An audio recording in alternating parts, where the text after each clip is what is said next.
I'll be one phone call too late. Fears turning years of love into hate. Empty attempts while we made in my sleep. Embarrassed for caring 10 fathoms too deep. Why do I still feel like I should be sorry? Droplets of thought keep on causing tsunamis.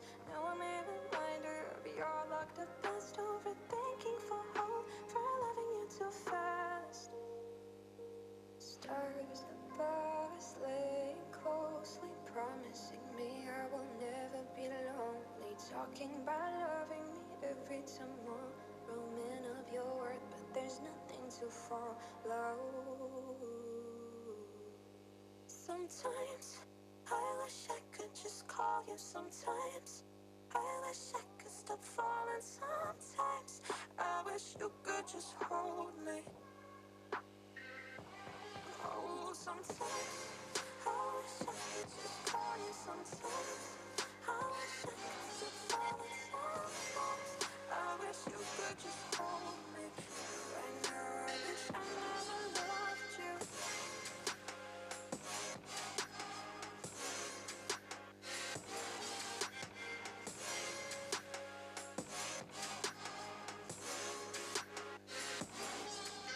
Someday you will be one phone call too late. You should know how it feels when fate suddenly change. Floating away in your oceans of liquor, blaming yourself for the things that you did, yet consciously burying me in the distance. In a blink of an eye, pain sees your existence. Maybe I lost you, but you lost yourself first. Now I'm stuck between trying and letting you go. Each encounter's getting harder. I'd give up years to relive seconds of summer. Eyes are useless when the mind is blind. I sold my sight to the mind of a Gemini. Sometimes I wish I could just call you. Sometimes I wish I could stop falling. Sometimes I wish you could just hold me. Oh, sometimes I wish I could just call you. Sometimes I wish I could just fall.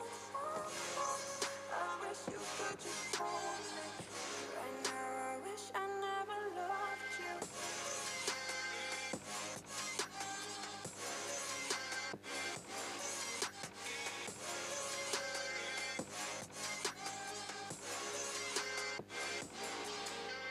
Still hearing your name has me gasping for air.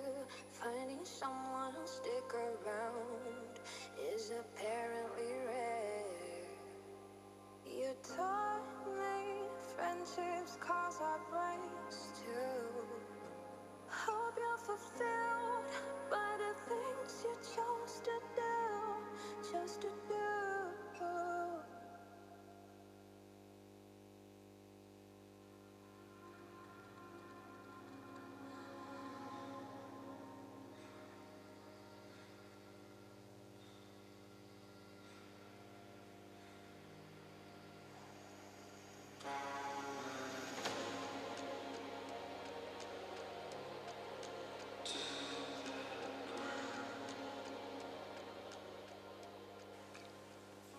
Good afternoon. Oh. Buenos días y buen provecho.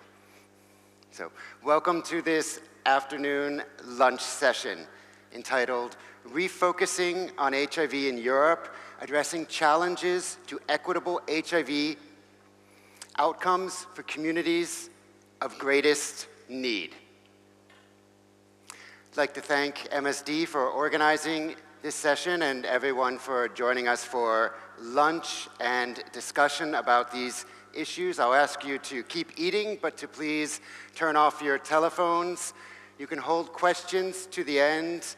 Someone will be going around with question cards. There's also microphones you can use at the end. Whichever you prefer, you can ask questions in English. You can also ask questions in Spanish or even Andaluz.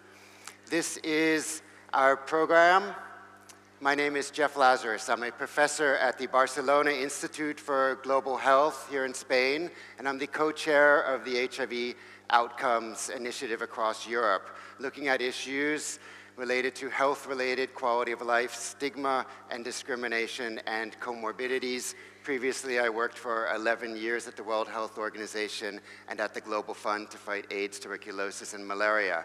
I'll introduce each of the speakers just before they come to the podium to speak. And I'll start by just saying a few words about this session. Why this session now? Why in 2022 do we still need to be talking about many of the issues we've been talking about for 10, 20, 30, or even more years related to HIV and AIDS? The main focus of this session is on inequities and inequalities, and despite the tremendous progress we've made in controlling the pandemic, unmet needs remain, especially with a number of key and marginalized populations.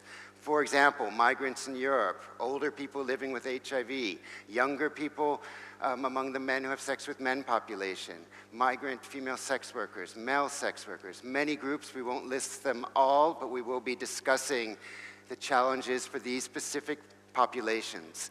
Continued innovation in treatment and preventive therapies, policy frameworks, and care delivery systems and cross-functional collaboration are needed to end the pandemic, to improve health outcomes and quality of life with reduced inequities and without stigma and discrimination.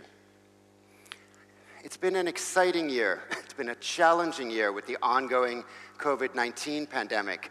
But in May of this year, as you all know, in Geneva at the World Health Assembly, the highest decision-making body of the World Health Organization, a new WHO HIV strategy was passed. I'm just going to point out a couple of key issues related to this strategy that I think are important. This is a global health sector strategy. HIV is not discussed in isolation. It's discussed as a part of the health system and global health systems. And uniquely, for the first time, WHO combined HIV, sexually transmitted infections, and viral hepatitis into one strategy. And it's a strategy that goes from 2022, not 5 years like in the past, but all the way to 2030, aligned with the Sustainable Development Goals, where we know SDG 3 specifically mentions HIV, but all of the 17 SDGs need to be achieved in order to really end the challenges we're facing specifically in the field of HIV. It draws specific attention to the ongoing inequities, the unmet needs, but it also provides an opportunity to go beyond antiretroviral therapy and viral suppression. It's a more holistic document. It's focused on a people-centered approach, focused on long-term well-being and addressing health-related quality of life, multi-morbidity in people living with HIV, like non-communicable diseases, as well as, again, stigma and discrimination. You're all familiar with the 390s. You're familiar with efforts to go beyond the 390s, even to talk about a fourth 90 related to long-term well-being. And in this cascade of care that's presented in the strategy, and I encourage you to become familiar with it, look specifically at the 3 bullets at the bottom. We're no longer talking about just the 390s. We're also talking, as it sets out in the 3rd bullet of the WHO strategy, achieving good health-related quality of life. HRQOL, for the first time, is specifically mentioned as an outcome, and an outcome that should be measured, and we'll be talking a little bit about that, because unfortunately, although it's called out as important in the WHO strategy, it's not addressed specifically in terms of having a quantitative target to measure it. So that's one of the challenges we face in the field, how best to regularly measure the health-related quality of life of all people living with HIV. With that, I'm going to introduce our next speaker, Eugenia Negredo, Dr. Negredo, who's going to speak on advances in HIV care. And to give us a clinical perspective, Dr. Negredo is a physician at the HIV unit in Germans Trias y Pujol Hospital in Badalona, just near Barcelona, where I live. and she manages a large cohort of people living with HIV there. And her research is focused on epidemiology, but as well as pathogenesis and the treatment of different toxicities, such as dyslipidemia, bone metabolism, and others. And her research fields are very varied, including addressing genetic variants associated with toxicities, immune activation, and inflammation. Over to you, Eugenia. Hello, good afternoon. Thank you all for coming. Thank you, Jeff, and thanks MSD for this opportunity. Let's go to start with the clinical perspective of HIV care. Here you have my disclosures. And as you know, after almost 40 years, the HIV infection has become a chronic infection. We started struggling against opportunistic infections, trying to survive. Then we spent several decades trying to find the best antiretroviral therapy just to improve the quality of life of our patients, to decrease the toxicities. And now we are in a chronic disease era. In this era where patients are older, have more comorbidities, even polypharmacy, frailty, or other conditions, other situations similar to other chronic diseases that make us we have to change the era, and we have to change the model of care of our patients, because it's not the same a patient who starts his third year of treatment than a patient who is well controlled under treatment, stable, without comorbidities. Is also different a patient with many comorbidities, polypharmacy, even frailty, difficulties for the movement, or patients with social problems, migrants, patients with stigma, patients with risky sexual behaviors, or patients, drug users. Everything is different. These profiles are different, and they need different management.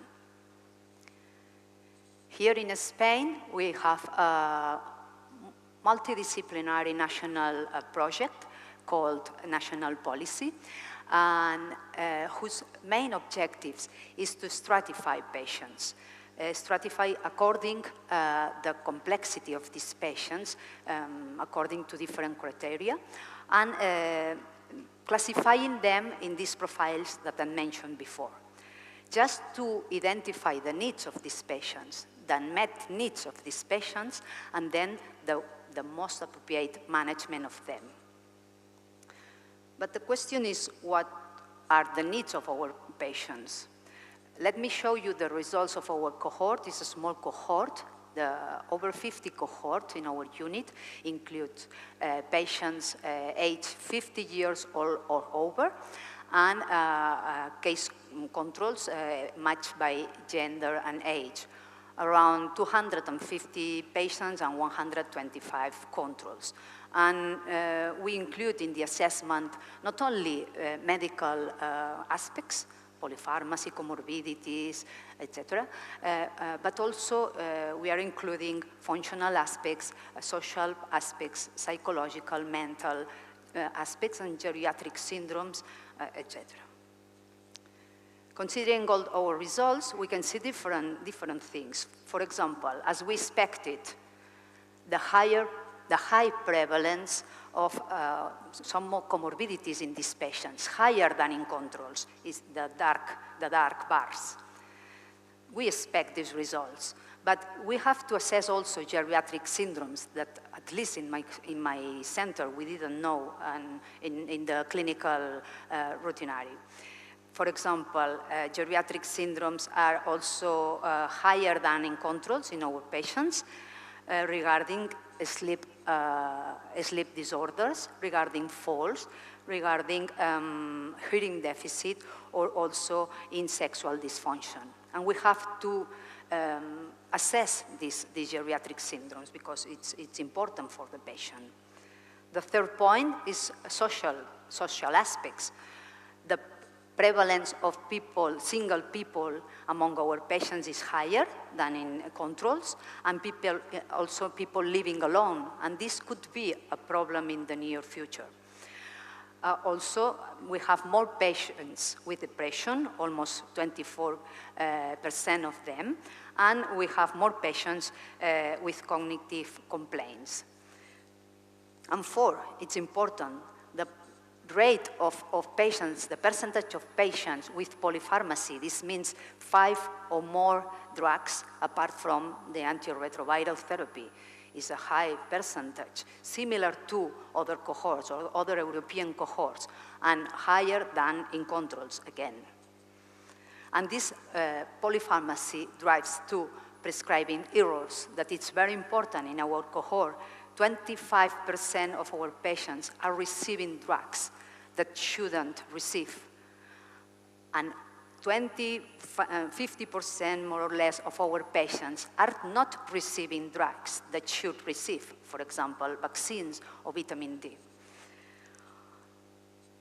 Taking all these results, we have to consider that apart from the comorbidities and polypharmacy, that I think that our assessment is quite adequate, quite correct.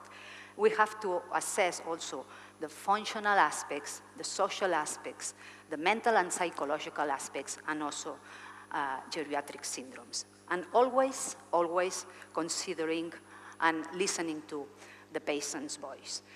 What is so important? It's important because sometimes the physician thinks that one thing is important for the patient, but the patient thinks that other things are important for them and it's not important for the physician. So it's very important to listen to the patient voice. We talk about the necessities, the needs. What are the characters of this film? No? We here have many specialists, but usually in our units, in most of them, I think, at least I think so, we have only 4 of them. The HIV specialist, the nurse, the administrative staff, and the pharmacologist from the hospital.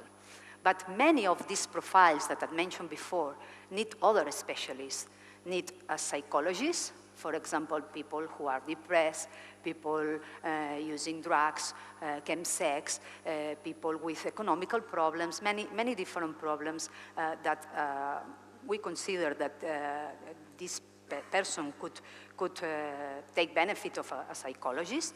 Also social workers, also primary care centers, etc. And if in early stage, for example, in the prevention or in the identification of patients at risk, we also need contact with other specialists from hospital, emergency room, for example, for STI centers, for community centers, from primary centers, from even public health. No? And it's not the same for everybody. Some patients need one specialist and others need another one. If we want to change the care model, we have to change the management model. What does it mean? This means that now we are working alone, at least in my hospital, and I think in many of the hospitals, we are in a HIV unit, we have our patients, we have our protocols, and we send our patients to another specialist in some cases, but we don't work together with the other specialists. We need to work with the same objective, try to find a common objective and work on that. And so this means inter-hospital relationships and also inter-hospital relations with other hospital, reference hospitals, and as well with primary care centers, mainly in this case to assess early detection of HIV infections, for example, or for example for the the best management of comorbidities. We need the primary care centers for many of our profiles of patients. As well, the community center. Well, the objective is to work together, not alone. Try to find time and space for meetings and to identify the needs and the met needs and how to manage these needs and how all together. And this means not a multidisciplinary team. This means an interdisciplinary teams. So we have to work on that. And that's all from me. And I think that we have a lot of work to do. Thank you very much.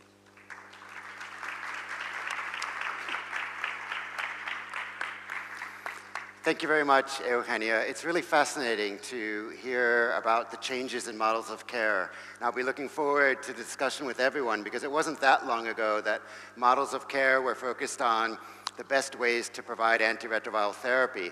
Now with that working so well in so many countries, not everywhere, but certainly at your hospital and across Spain, we need to be thinking about what you described as not multidisciplinary care, but interdisciplinary care. And it will be good to unpack that a little bit and hear what does that mean, who should be involved, and how do they get involved in that kind of care? What will it mean for the transformation of the health system itself? I'm now very pleased to present my friend, Professor Julia del Almo, who will be presenting on equitable access to HIV care, a policy perspective. When I met Julia, she was, and still is, but before she joined the ministry, she was a professor of research in biomedical sciences at the National Center for Epidemiology, the Institute of Health, Carlos III in Madrid, Spain. I think it wouldn't be overstating that she's the master and commander of all things HIV policy in this country and really, I think, at the European level as well. So I'll be looking forward to your talk. Julia, the floor is yours. Buenas tardes. Good afternoon to everybody. After giving this title of Master and Commander, what else can I say? It's not true, luckily for me and for you, Jeff. Thank you very much for being here, and thank you to MSD for inviting the Ministry of Health to talk about equitable access to HIV care from a policy perspective. Eliminating AIDS, as a public health threat by 2030 is included in the Sustainable Development Goal 3.3. And there is full commitment by the Spanish authorities to achieve the 95% indicators, together with zero stigma and discrimination, the reduction in new infections by 90%, the improvement of the quality of life of people living with HIV, which cannot be done without a fully involvement of the community. So, ending inequalities, ending AIDS is something we fully agree with. This work is currently conducted within the Division for the Control of HIV, STIs, Viral Hepatitis and Tuberculosis in the Ministry of Health. This division was created just over a year ago. It substituted the former National Plan on AIDS, which had been established in 1993. And similarly to other agencies, countries, institutions, we are working, integrating all these conditions together in a more integrated response. Let me spend a few seconds highlighting some of the peculiarities of health governance in Spain, because it's slightly different from other countries. Spain is a highly decentralized state, also in healthcare. The 1978 Spanish Constitution grants the right to health protection and healthcare to all citizens, but health care in Spain is managed at 3 different levels: the central state, the autonomous regions. There are 17 independent autonomous regions, very similar to federal states, and the municipalities. And this is a perfect scenario to talk about these different levels in health governance. So the central government is responsible for the basic principles and the coordination in health matters, for foreign health affairs, for medicine policies. And the autonomous regions are responsible for health planning, for public health, and for healthcare services, and the local councils for health and hygiene and the cooperation with public services. So there's a lot of coordination needed and involved in our country. Health policy are the decisions, the plans, the actions that are undertaken to achieve specific healthcare goals. And health policy is performed through national laws and through operational policies such as rules, regulations, guidelines, administrative norms that translate laws and policies into plans and programs.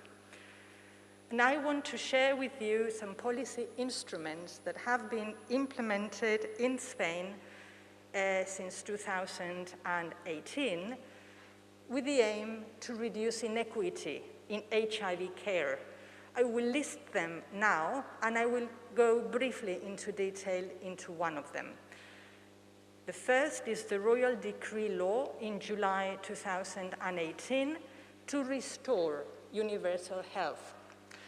The Social Pact for Non-Discrimination and Equal Treatment associated with HIV in November 2018, the re-establishment of the Interdisciplinary Governance HIV Commission in 2019, the ministerial norm for the public funding of pre-exposure prophylaxis in November 2019, the publication of the plan to end HIV and STIs by 2030, the Royal Decree to create the division I've just mentioned, another ministerial norm to expand the indications for PrEP in December 2021, and we're currently working to ending HIV-related stigma and discrimination in the context of the Spanish presidency of the EU, which will take place in the second semester of 2023. So these are policy instruments that we can use to improve equitable access to HIV care. The restoration of universal health is undoubtedly the most important and powerful tool because it restored universal health. And this, I cannot stress, and you'll all agree with me how important this is, because it is the fundamental step to guarantee that HIV testing is linked to treatment. Otherwise, it's unethical to test people if we cannot link them to care and suppress the viral load. This includes undocumented migrants, and Jeff was mentioning undocumented migrants as a very, very vulnerable group. And indeed, this royal decree has a heterogeneous implementations in the different autonomous regions in Spain, and in some places, undocumented migrants, unfortunately, are having lots of difficulties accessing care in spite of this royal decree.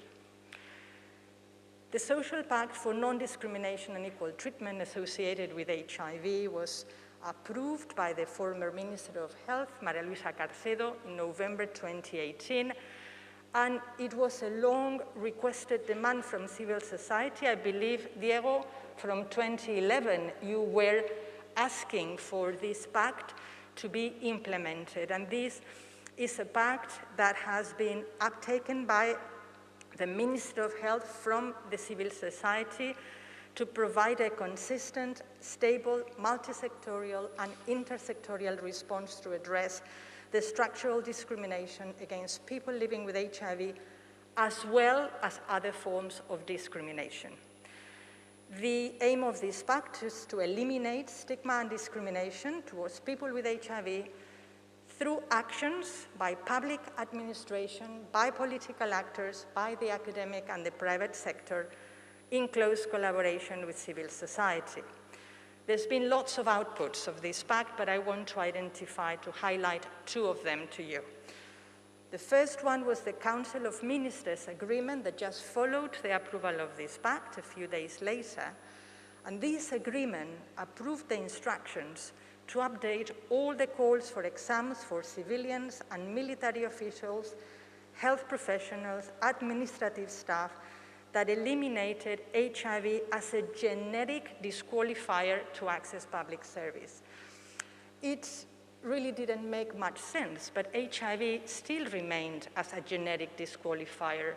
So through this amazing work, because it was really amazing working with the Ministry of Defense, with the Foreign Office, with the Home Office, I mean, it was really amazing that all these generals and all these people were sitting in the same room and they were acknowledging that HIV could not be a genetic disqualifier. And because HIV opens the door for services for other conditions, this was also implemented for people with diabetes mellitus, for celiac disease, and for psoriasis.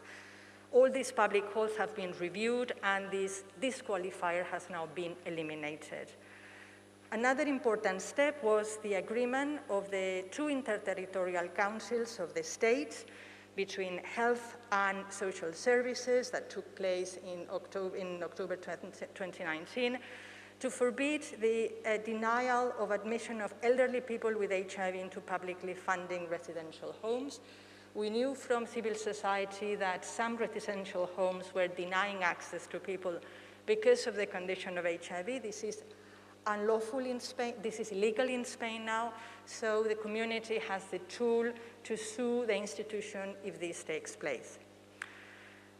We reestablished the annual governance of HIV, our national commission, that had not met since 2011, in spite of having a royal decree that granted that this commission fully interdisciplinary with all the actors in the HIV response, from civil society, public administration, local administration, regional administration, academic societies. I mean, it is a really, truly governance interdisciplinary commission. It met for the first time in 2019 after, as I say, more than 9 years. And in the first agenda, we wanted to raise the implementation of the social pact and the need to approve PrEP and to talk about chemsex and the need to do actions to reduce harm in the context of chemsex. PrEP in Spain had been approved by the Spanish Agency of Medication in 2016, but no decision had been made regarding its public funding. And because antiretrovirals in Spain can be only dispensed in hospital pharmacies, there was no possibility to access PrEP in our country rather than buying it through internet, which in Spain is illegal. So there had been a lot of political action with the community and many of us in the previous life, in the academic sector, the clinical sector. There had been a proposition note of law in the Spanish Parliament in November 2018, which had been unanimously supported by all political parties, so we had a lot of support from that side. So from the General Directorate of Public Health, in collaboration with the General Directorate of Pharmacy, we took the PrEP issue to the National Committee of Public Health, to the Governance HIV National Committee, with the support of our National Committee of NGO, el COAC, which had been doing a lot of community and advocacy work in the previous years. This led to the approval of the public funding of PrEP in November 2019, and since then, the number of products, implementation issues, guidelines has been enormous, all in collaborative work with the different actors. This meant that only 2 years, less than 2 years after its implementation, with the COVID pandemic in between, which I don't need to say that really was not helpful, less than 14,000 people in Spain were on PrEP. And this is our Minister of Health, Carolina Darias, celebrating uptake of PrEP in a party we call PrEP Party, which we celebrated after, during Gay Pride in Madrid this last summer. We're currently working towards the Spanish presidency of the EU, as I said, second semester 2023, working with ECDC, WHO Europe, UNAIDS, and SEICIDA. We are organizing a high-level meeting, we hope by July 2023, and a declaration to end stigma and discrimination in the context of the EU presidency. Thank you very much again, and I look forward to the discussion in a little while. Thank you.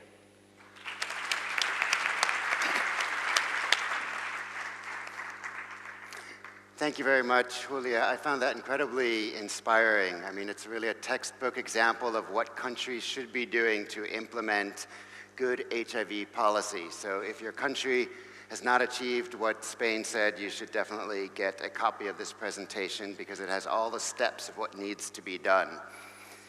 I don't think we'd have been so successful in HIV in Europe without the existence of community checkpoints.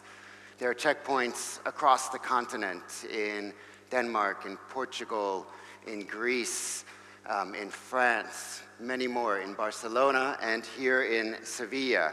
And so I'm very pleased to invite Diego Garcia, who will be presenting on remaining unmet needs and provide us with the community perspective. Diego is the director of the Sevilla Checkpoint here, a specialist community center focused on the early detection of HIV and other sexually transmitted infections. He's heavily involved in improving the provision of HIV care and is a member of the European AIDS Treatment Group, the European Community Advisory Board, and coordinator of the Spanish CAB FEAT and community representation of EACS, the European AIDS Clinical Society Co-Infection Panel. The floor is yours. Thank you. Well, thank you. Thank you to MSD for inviting me to this symposium, and thank you to the audience for sharing this precious moment, the lunchtime, being with us here. And I feel honored to be in this table because I'm sharing, experiences with Julia. I think Julia has been not only instrumental, that's not the word, but I cannot find master and commander maybe, but instrumental is not the word either. I mean, she's been an activist and now in a position that she can really make changes in a political way. And we, the community, we feel so proud about her and her work, and she knows. And Julia, you are in our hearts, and you know that. So we really appreciate what you are doing. Eugenia, I've been working with her also.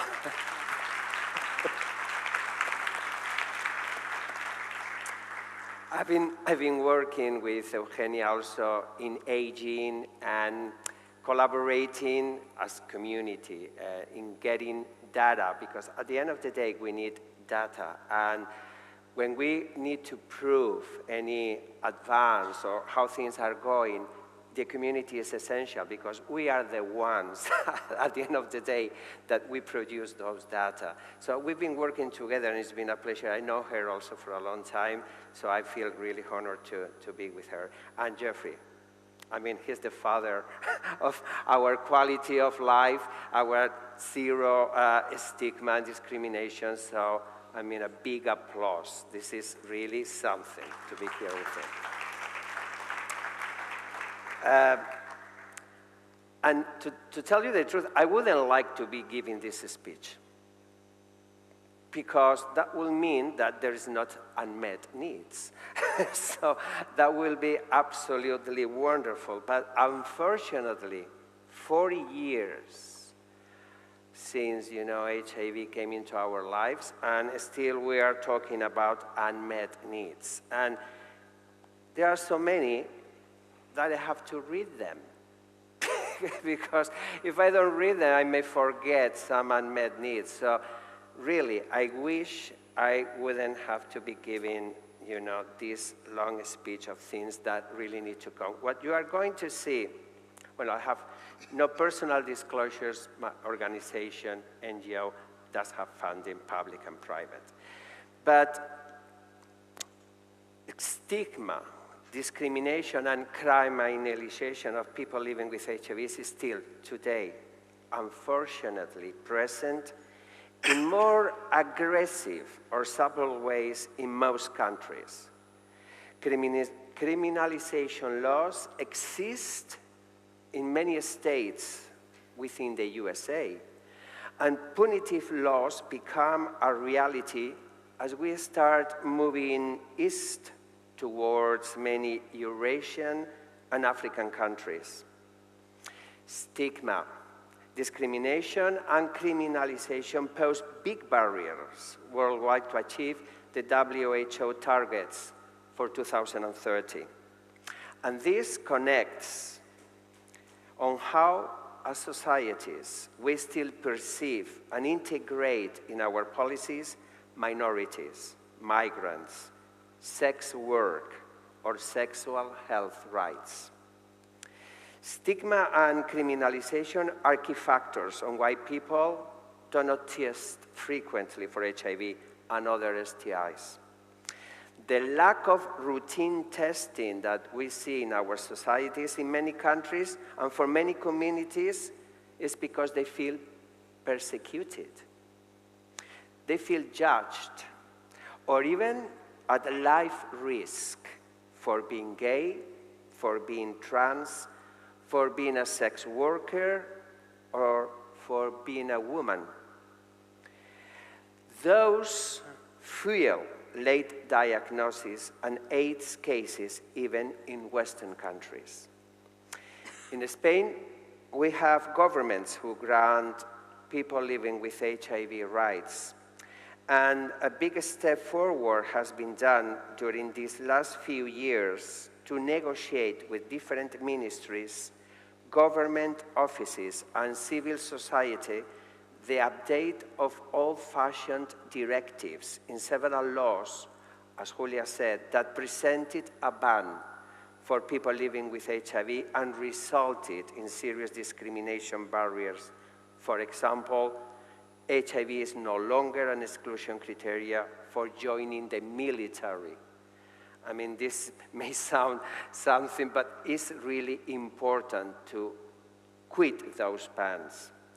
And HIV in Spain is no longer considered a barrier, as Julia said, to access residential services for the elderly. We are getting old. I'm 57, so I'm approaching.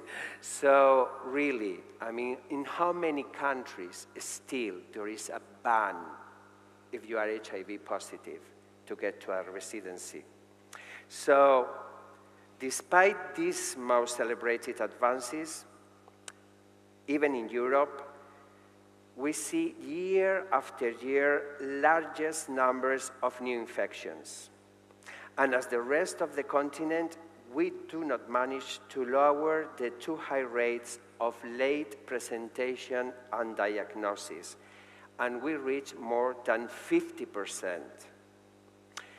Prospective studies show that between 66 and 80% of people with HIV had previously visited a health professional with symptoms compatible with HIV infection, and they were not offered a test.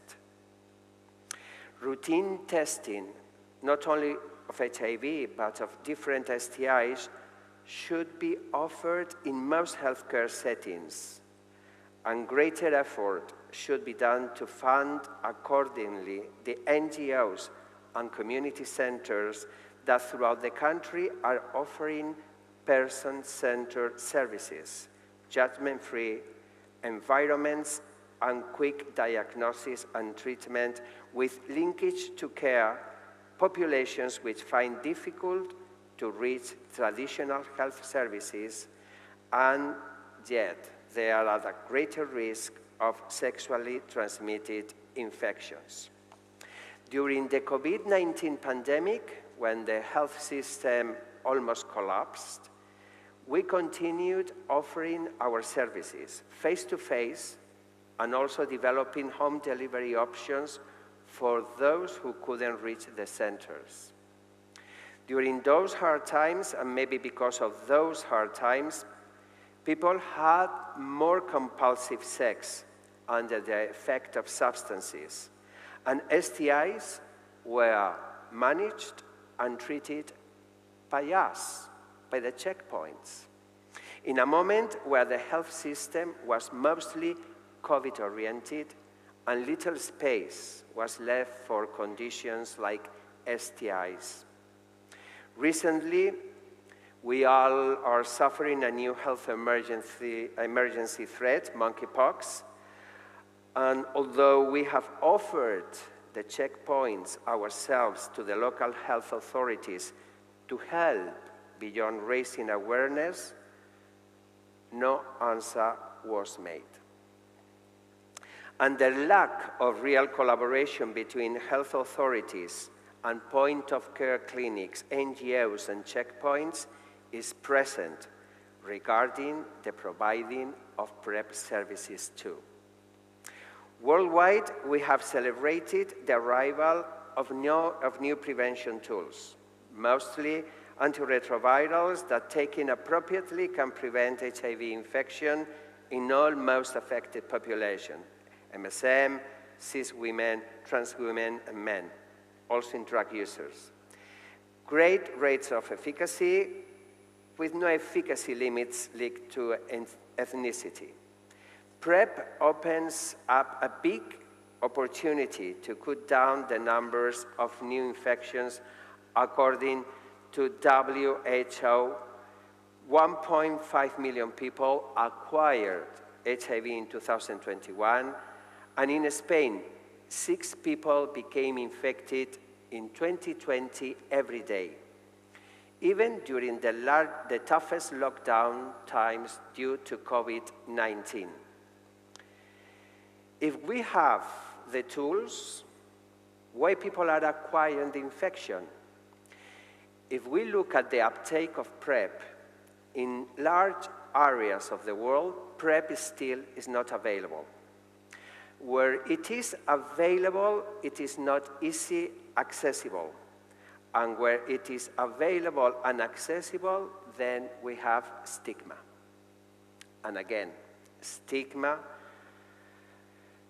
barriers, social misconceptions, ethnic inequity in access.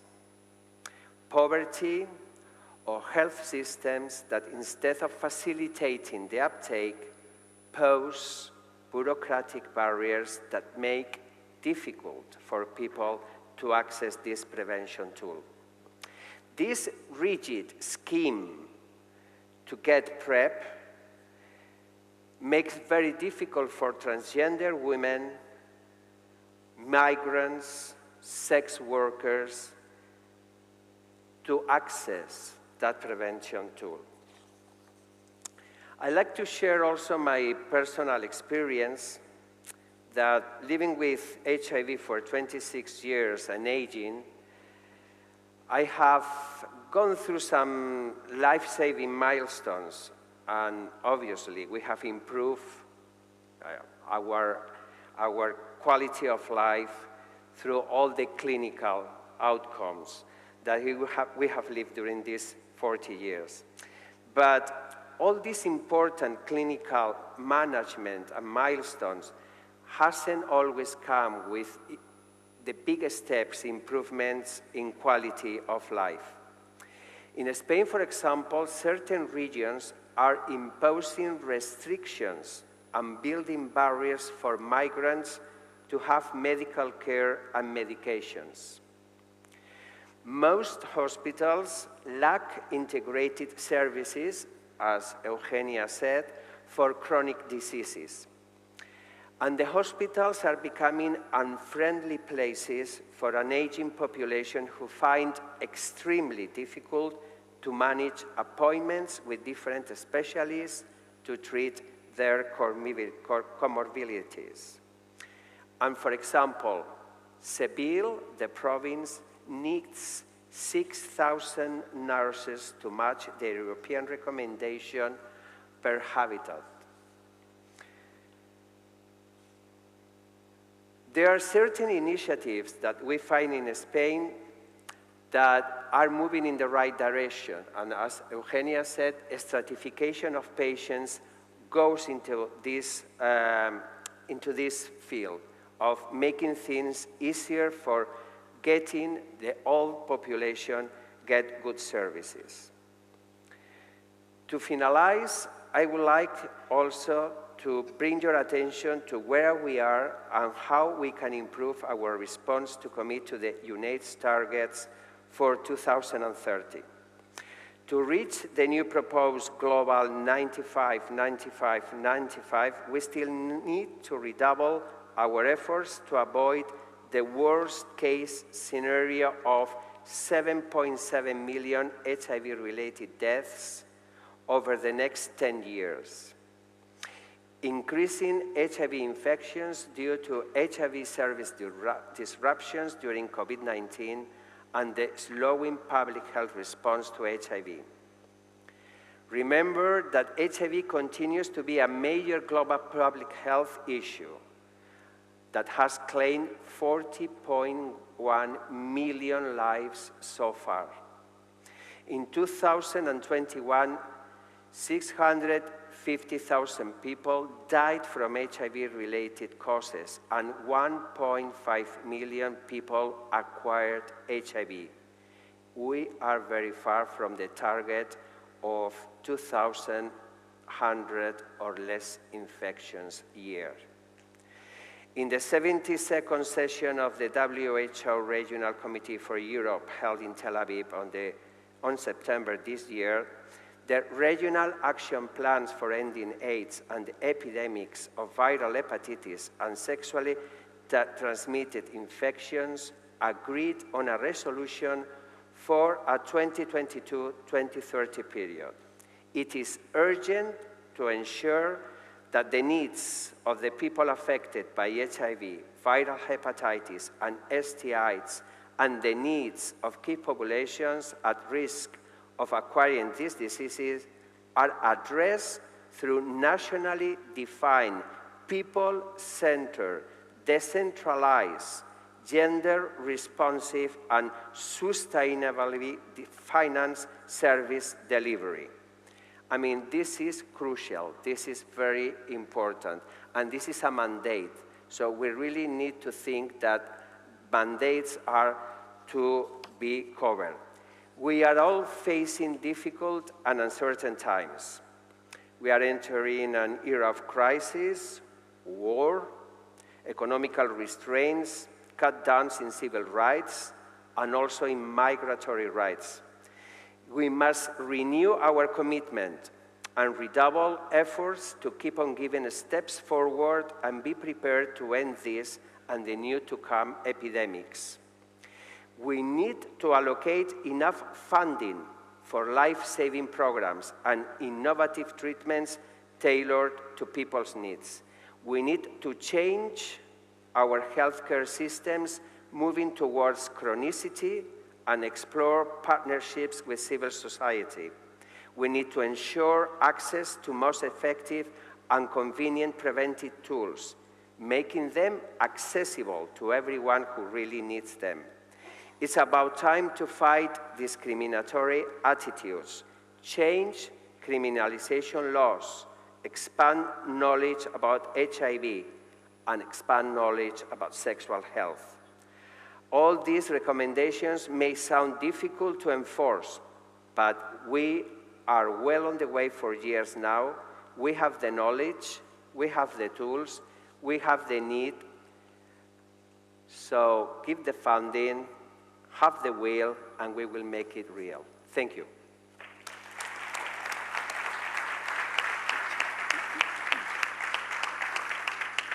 Thank you so much, Diego. The only thing I would disagree with is that the honor is really ours to be on the stage with you, living with HIV for over 25 years, fighting every day, founding and leading the checkpoint that's been so transformative in reducing the number of unmet needs. I do hope we can share the stage one day when that list is very small or non-existent.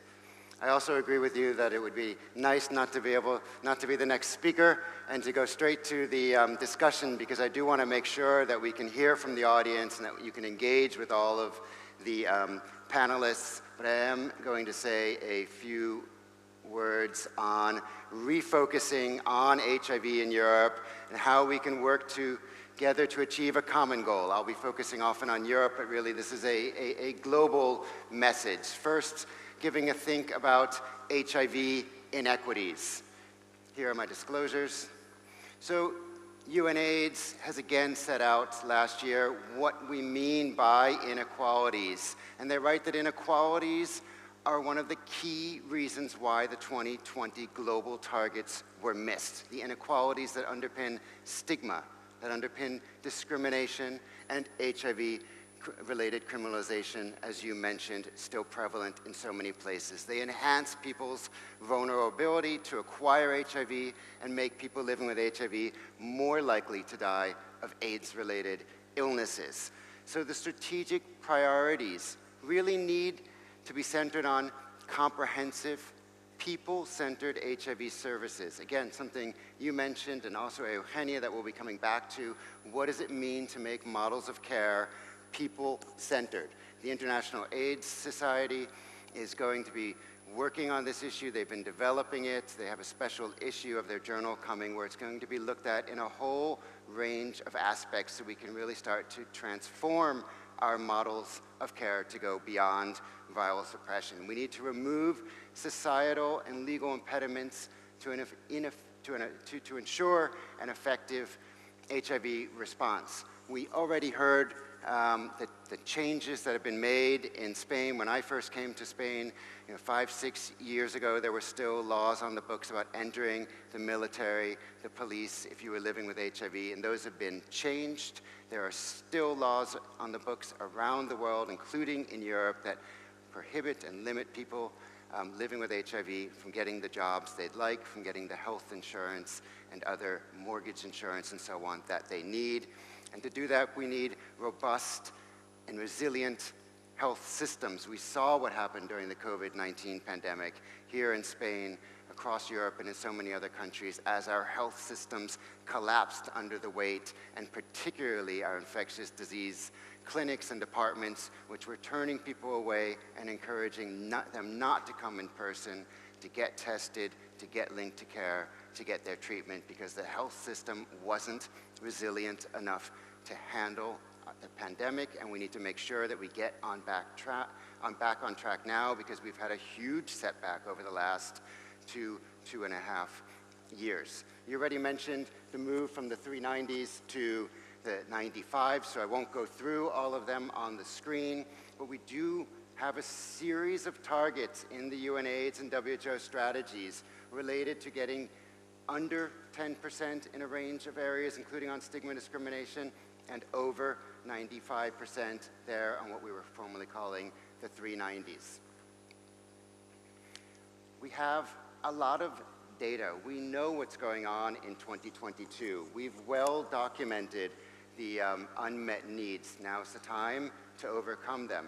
And criminalization is one that I'm very surprised. When I was at WHO 15 years ago, this was a priority issue. And the fact that we've gone another 15 years with criminalization in so many countries means, for me, it's really one of the top unmet needs, because it feeds into all of the stigma, the discrimination, the care avoidance that is hindering the response to this pandemic.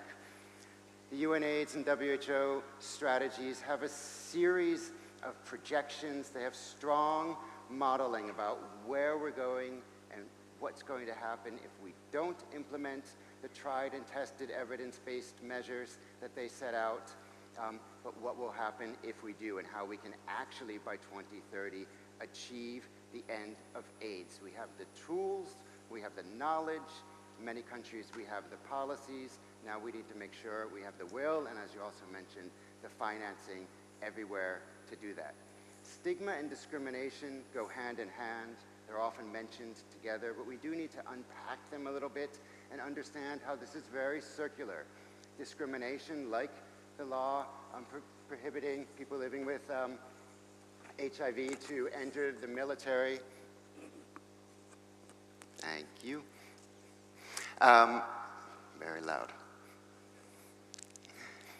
Like the law that was prohibiting people to enter the military, feeds into the stigma that people living with HIV aren't able to take on those kinds of jobs. That can lead to increased discrimination, and it becomes very circular. Discrimination is often related to rules and laws and legislation that can be overcome. Stigma is a much bigger challenge. We need to be thinking about that structural stigma, but also public stigma, stigma within the healthcare system, and how all that feeds into self-stigma and the dangers of self-stigma that lead to care avoidance and ultimately worse health outcomes. So what can be done? I work in the healthcare system, and we need to ensure that all stigma and discrimination is removed from all parts of our healthcare system. From the GP level to our university hospitals, we need to make sure that there are no discriminatory rules and regulations on the books anywhere. We need DSD, we need differentiated service delivery. There's a very nice IAS systematic review on what this means, but there is no one-size-fits-all for care. We'll come back and talk about that in terms of models of care. I've already mentioned the importance of legal and regulatory reform, issues related to gender. Over the last years, we've seen a sea change in understanding and recognizing gender, but it still hasn't been, let's say, implemented or applied or understood or recognized in all settings. Digital health technologies, digital health therapeutics, apps made a big leap forward here during the last couple years. When we couldn't send people or people couldn't get to the hospitals and clinics, they were encouraged to turn to online tools. We need to make sure that that doesn't result in a digital divide where people with less resources are left behind. Less resources to have the connectivity, to have that video conversation, or even to have the ability to have a private setting to be able to have confidential discussions with their care provider. So while some of us can move forward into this digital world, we need to make sure, again, that we leave no one behind, and the field of HIV and AIDS can make a big difference for everyone by recognizing this, because the whole world is moving towards digital, but there are people who are not moving with us. As always, this is only going to happen if we have multi-sectoral partnerships. We need ministries of health to be working with ministries of social welfare, but also ministries of justice, ministries of interior. We need a whole of society approach, just as it's well set out in the Sustainable Development Goals. This will also mean increased and improved health workforce training, but we will come back to that when we talk about the models of care. Some of the priority actions to tackle inequities include the critical role of the health sector in enabling and leading this kind of multi-sectoral health in all policies approach to remove structural and systemic barriers. As researchers, we know the importance of disaggregated analysis of data by sex, gender, age, and other relevant population characteristics. Often it's collected, not always, but when it is collected, many times it's not shared back. We need that level of data in order to orient our interventions to be effective. Also to be able to monitor over time and compare between countries and within countries. And finally, as Julia mentioned, that continued push to make sure that universal health coverage is truly universal. We may have the rules and regulations and laws here in Spain that protect the right to health for all migrants, but we know, I believe it's over 1,000 migrants right now in one of the autonomous communities not able to access the HIV care they need. That should not be happening in this country. It should not be happening anywhere. All of this leads to the paradigm shift. One of the main themes here at the Fast Track Cities Conference is a paradigm shift heralding a new era in HIV care. moving from the disease-centered HIV care approach that made sense early on in the pandemic to people-centered HIV care with a focus on long-term well-being and health-related quality of life. Together with Julia Nikos Dedes, who just left, and others in the community, and researchers and policymakers, we brought this up over 5 years ago in time for the earlier WHO and UNAIDS strategy, fearing that with the 390s, the focus would be on just viral suppression. We called for going beyond viral suppression, and we can call it whatever we want, whether it's a fourth 90 or simply long-term well-being while living for people living with HIV. We need to make sure that we understand the concept of good health-related quality of life, but also that we're monitoring it in all populations every year to be able to carry out that analysis over time and between populations, both subpopulations of people living with HIV and also those not living with HIV. WHO has a health systems framework that I think is really helpful to understand how we can build collaboration within the health system. I won't go through it all, but I'll point out on the top right, WHO says the ultimate goal of any health system is to lead to improved health. And here I'll direct your attention to what's in parentheses. Back in 2007, in their wisdom, they added by level and equity. And what they mean is that when you achieve 95, 95, and 95% in your country, that's not enough. It has to be for every single population, and that's what we mean by equity, a cornerstone of public health, and what should be a cornerstone of our response. But still, we have that very long list of unmet needs, so many of them relating to inequities. The paradigm change in health systems was to start to talk about patient engagement, and when we developed this a few years ago, to add in communication, to have better communication within the health system. Sometimes there's discrimination and stigma that's entirely unintended, and we need to recognize that. Sometimes it's there on purpose.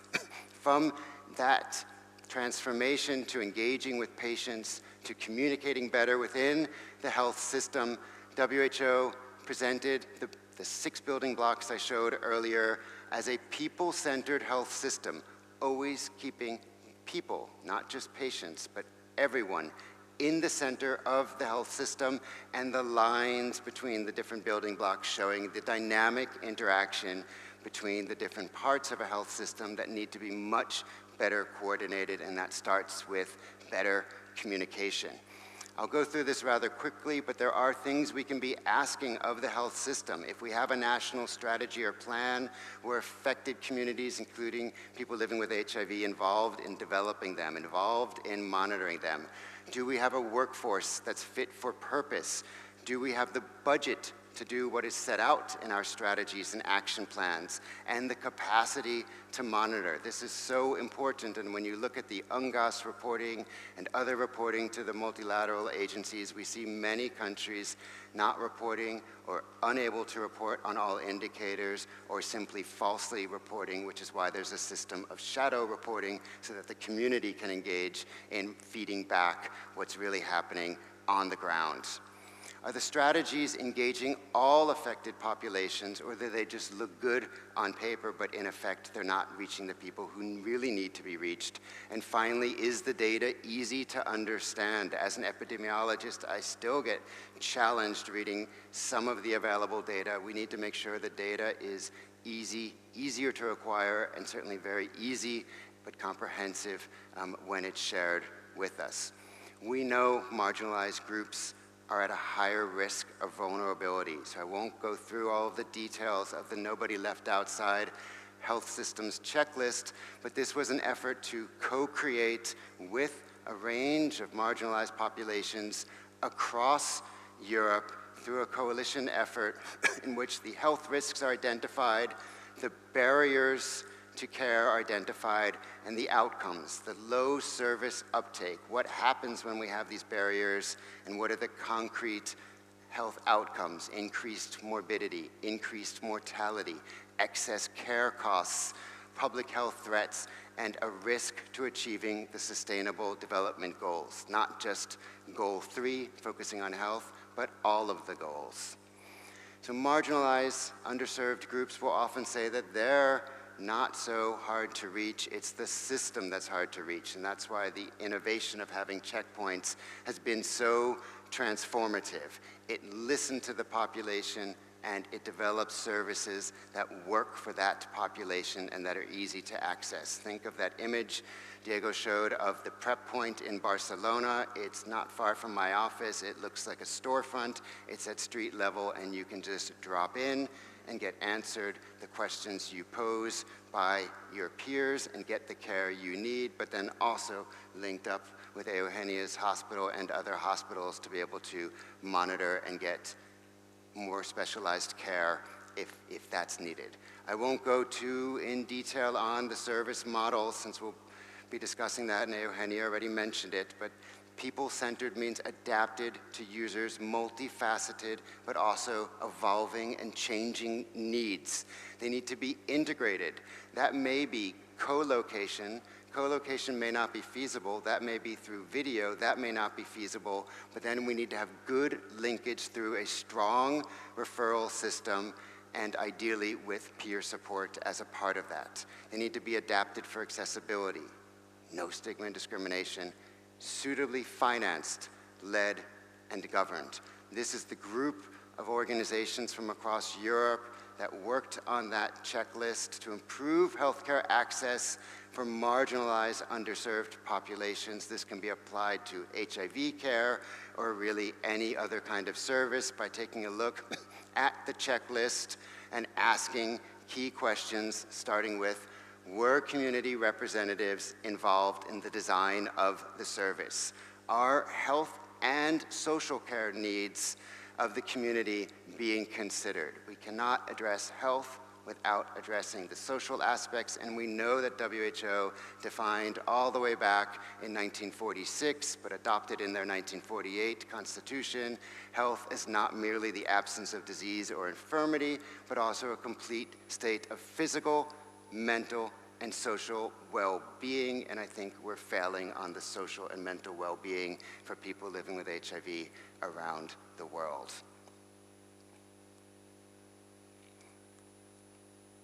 Great.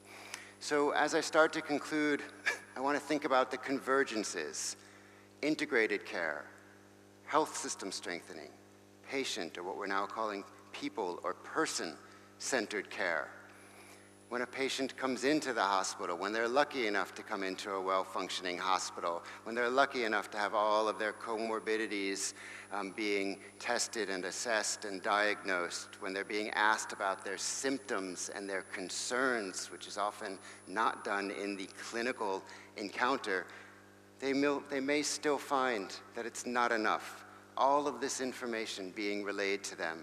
Where do they go? What time do they go? Do they have to come back for multiple appointments? There are opportunity costs, and these opportunity costs, these challenges, hit the marginalized populations most. So we need to think about what's going to work for those populations and how can we have that kind of interdisciplinary care that Eugenia mentioned. The HIV Outcomes Initiative that I mentioned across Europe has developed a series of fact sheets that we use to engage with policymakers at the European and the member state level. There's fact sheets on discrimination, a fact sheet on stigma, a fact sheet on health-related quality of life.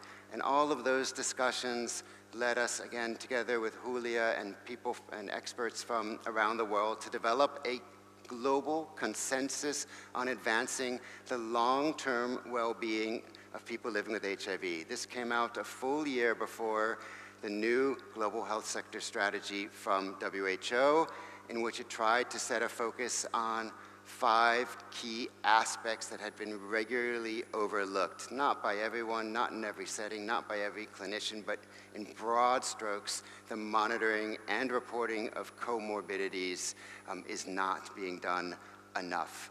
The frameworks for healthy aging, frailty, and functional ability are not being well understood and applied. We still have those access barriers that we've mentioned several times.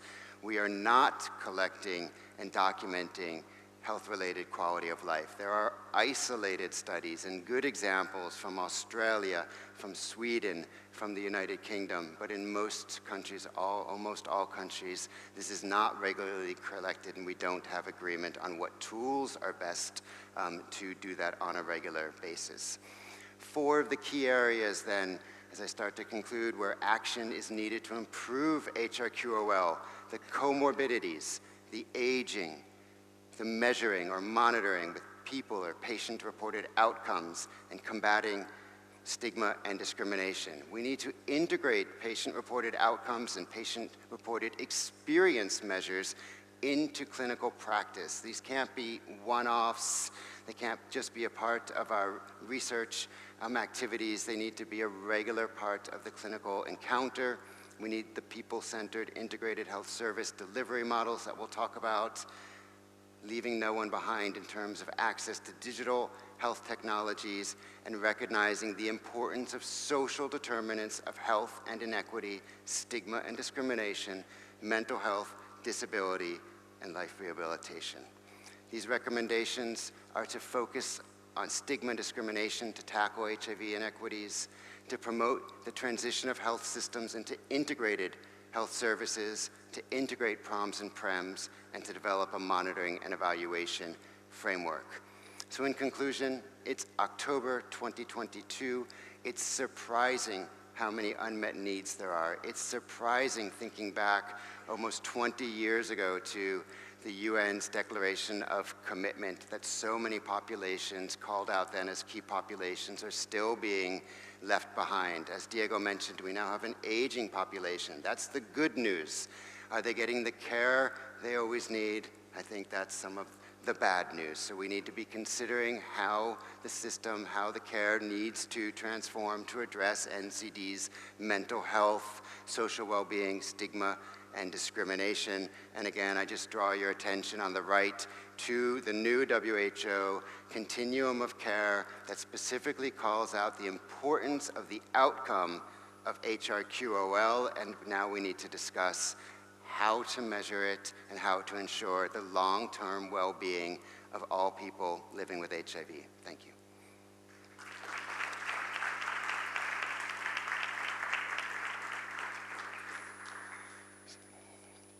So with that, I'll open up the floor. The floor is yours for questions, for comments.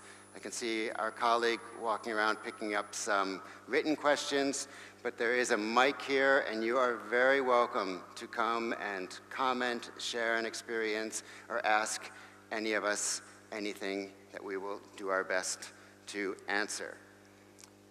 Hope I can read the writing. So I'll start with a question that's been handed to me for any of the panel members. Why are we not talking about Black communities? There's been no mention of Black African, Caribbean communities, certainly in the UK context, facing higher prevalence, and what are your thoughts on this, and how can we reduce this inequity in these groups in terms of policy, healthcare, and community work? Anyone care to comment on the BAME community? You have a mic, right? Jeff, there was a lot of echo when you were asking the question. It's not clear Okay. to any of, I mean, we Okay, can, are you able to hear me now? Maybe it's because that mic is on when I was I up think there. it is better that side than this side. When you talk to the audience, it's clearer, but listening to you from this side is not easy. So maybe we can read it. Okay, I will read it from over here, or whoever wrote it. Jason. Hey everybody, I'm Daison Dixon Jallo with Sister Love in Atlanta, Georgia, as well as in Johannesburg. Before you repeat that question, I just wanted to augment it, because that would have been my stand-up question, and thank whoever wrote that really important inquiry. Say your name again. Diego? Diego. Thank you, Diego. Mentioned in his conversation really beautifully about people-centered, as well as you, Jeffrey, and Eugenia, and everyone. I want to take us to the next level to think about centering from the margins, from the furthest edges of the margins. I don't care where you are in the world, the darker the hue, the greater the unmet need is among people who are of African descent or black. So I want to add to that question, not only about what's the mentioning or why not, but what does it really mean to center blackness in the end of HIV? To center the lived experiences and all of the injustices and inequities that are uniquely, disproportionately impacting people who are of black or darker hue, no matter where they live, and what's the strategy for that? What does that look like? What does it mean when we talk about shifting power, shifting resources, shifting privilege, shifting the whole stratosphere of HIV to centering the people where the needs are truly the greatest? I absolutely agree with you. I can tell you about what I see in my country, here in my reality, and what I see is that most migrant people coming from Africa to my country, in certain regions, they don't get access to health care, for example, in Madrid. In some other regions, for example, where I work here in Andalusia, they are accessing everything. They are accessing access to healthcare, medicines, everything. But yeah, there is like a structural, political structure that makes certain populations the most vulnerable of the vulnerables. And I mean, black community and migrant here in Europe, you are one of the, biggest and most vulnerable ones. How to change that? Politics. We need to make them see that this is public health, there's human rights, that we cannot just go tiptoeing about, the death of people. We cannot say, okay, this is an administrative thing, so you are not going to get your meds because you need to wait. You run out of meds. You have come from, I don't know, Cameroon, or you've come from other country. We are sorry, we cannot put you into the system. And this is what is happening right now because of political will in certain regions in Spain, and I'm sure all over Europe, it will happen in the same thing. So how can we change that? Voting, making these governments change, because there is no other way. Because if we have all this right wing really coming over with very xenophobic politics here in Europe, we are not going to change everything. So I agree with you absolutely. I wish I could have this magic button like Putin, not the nuclear bomb, but the button where we could solve all these, non-human inequities. I wish.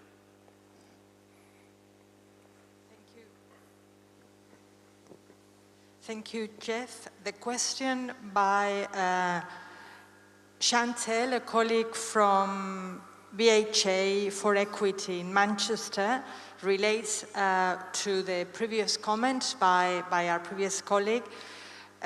Why are not talking about black communities, and what are our comments regarding black, African and Caribbean communities in the UK context facing a higher prevalence of HIV?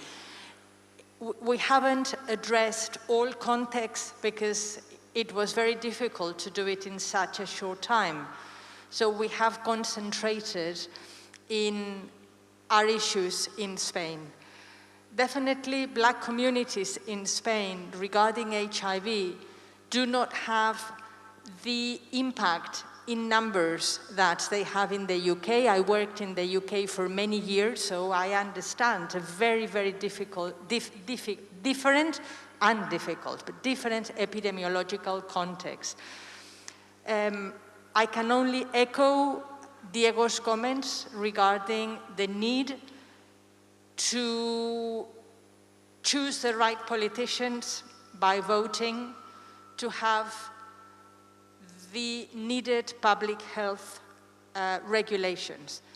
I'm afraid it's a matter of politics. And unfortunately, this has been muted. Probably I'm being politically incorrect. I'm not sure whether. We hear you. It is unfortunate that public health policy varies so much by the political color of the person who is in government. It shouldn't really be like this. And in fact, in this meeting yesterday, we had a session with different councils from Spain with different political colors, all supporting a unique public health approach. I thought that was a very good experience. People from Torremolinos, the town hall from Torremolinos, is governed by a conservative government, and it showed amazing, good and inclusive practices. It is unfortunate that it's not the same all over the rest of Spain or in Europe, and this right-wing agenda is really very, very dangerous for the public health and for the elimination of AIDS. It's not that we do not care about the issue of black communities, both of African origins and of Caribbean. I think it's a different topic. I have a lot of interest, academic interest and personal interest in the matter, but we were addressing a different issue today. Only show our support for the injustice and inequities that these communities experience in the UK and elsewhere. Thank you, Julia. Thank you, Diego. Thank you for the question from the audience. There's another question along the same lines about migrant populations and being such a large group. How can we break it down? I think here we were talking in more general terms about unmet needs. But there are different efforts, and these efforts, at least in Spain, the country I now know best, are very driven by the evidence. So the projects I'm managing in the greater Barcelona area, for example, only target specific populations from sub-Saharan Africa. So there where we've seen the greatest unmet need among migrants who are there, documented, migrants who are undocumented. We've specifically targeted work with the Ghana population, working with the community there, with the Senegalese, and while others for other infectious diseases have been working with the Pakistan population and others. So I think one thing that's been working very well in Spain has been the epidemiology and how the evidence has been driving those responses. We have a few minutes if there's any other questions or comments, and while you think, I wanted to turn to Eugenia, because you mentioned a lot of people confuse multidisciplinarity and interdisciplinary, and you talked about the importance of interdisciplinary models of care. If you could explain a little bit what you mean by interdisciplinary models of care and how we might achieve that. I think yes? Yeah. I think we always talk about multidisciplinary teams, and it's good because we don't work in a multidisciplinary manner, so it's good. But I think that we have to go forward, and not only a multidisciplinary team, it's try to work together.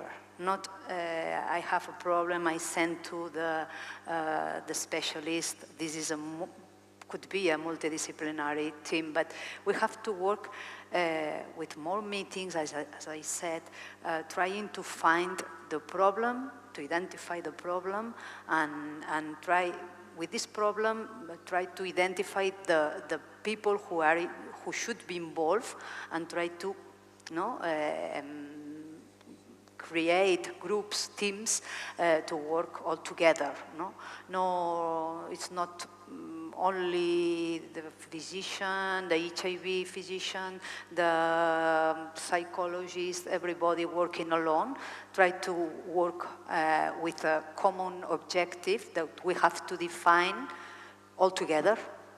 because the problem is everybody can't be involved and can't help in different areas, in different spheres. The physician can help in a part, but the social worker in another one, and probably the community in another. So you have to identify the problem and identify the people who can help in this problem and work together. This means interdisciplinary. Okay, thank you. Question? Hi, my name is Jamie. I work for Metro Charity, and I work in partnership with King's College Hospital and Guy's and St. Thomas's. I just feel compelled to talk because I am born in Barcelona, I am BME, I live with HIV, and we're talking about race and stigma.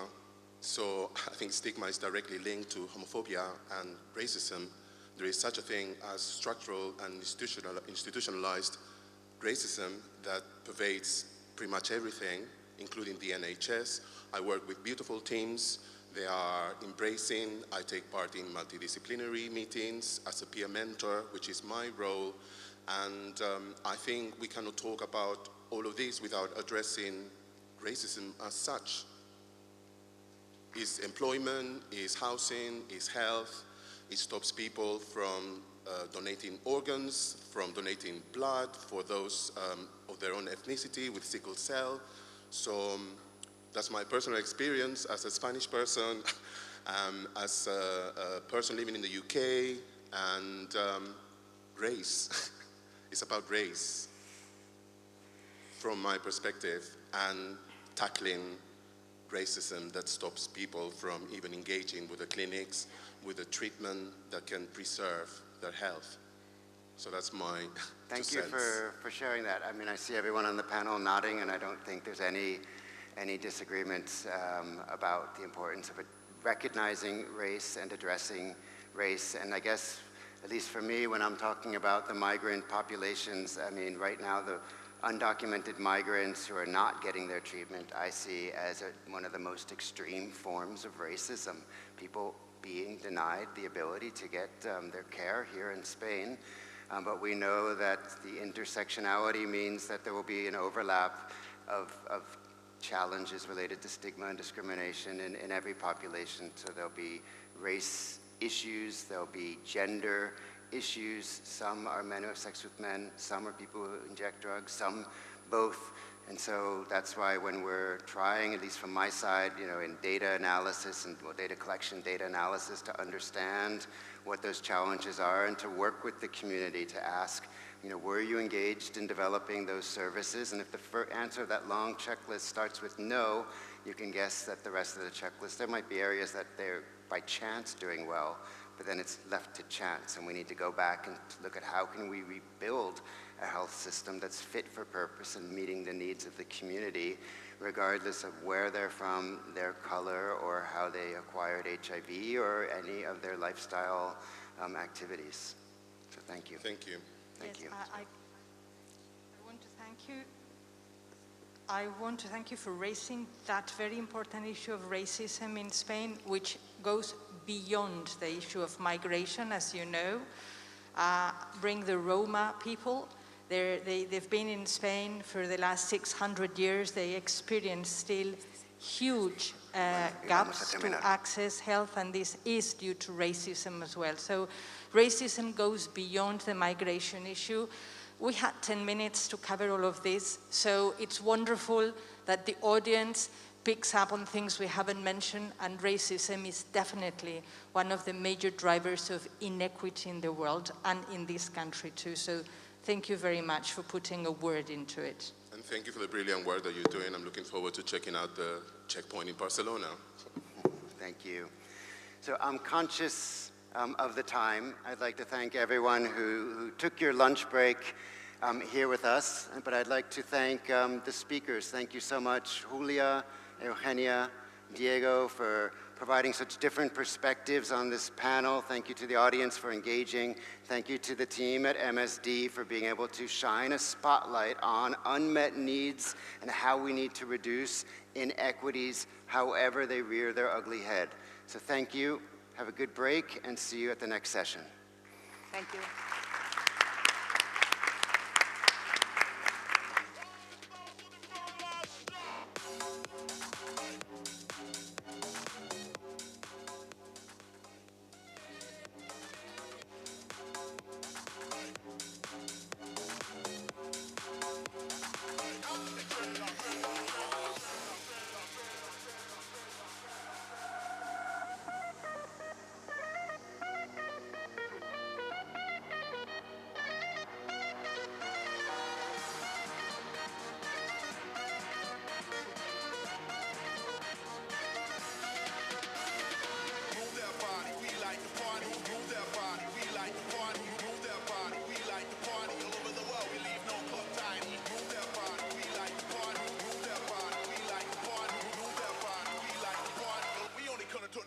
yeah.